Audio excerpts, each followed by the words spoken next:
In the quaint village of Al-Khalil, a young boy named Yusuf eagerly awaited the arrival of Ramadan.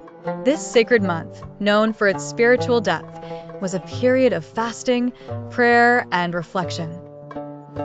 At 12, Yusuf was determined to complete his first full fast, embracing this rite of passage into maturity and faith. On the eve of Ramadan, Yusuf's family gathered for suhoor, the pre-dawn meal that fortifies fasting days. Yusuf watched his parents and siblings with admiration, observing their devotion to this sunrise ritual.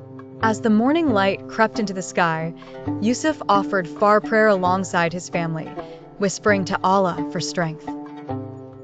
The first day of fasting dawned crisp and bright. At school, Yusuf felt the familiar pang of hunger. His friends played energetically, and the temptation of the midday break loomed large.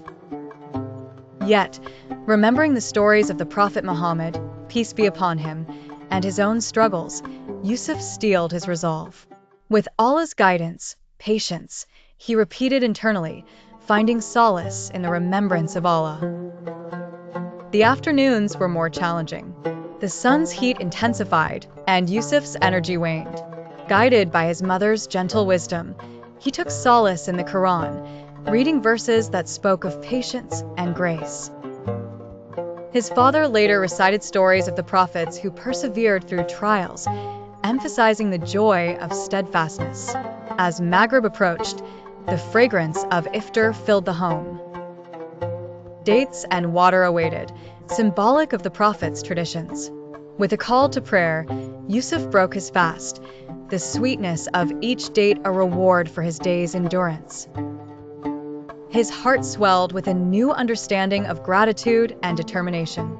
That Ramadan, Yusuf learned that fasting was not merely refraining from food or drink, but a profound exercise in patience and introspection. The joy of iftar was sweeter because of the day's perseverance, teaching Yusuf that true strength lies in trusting Allah's wisdom and timing. Patience in the path of faith brings joy in the rewards of perseverance.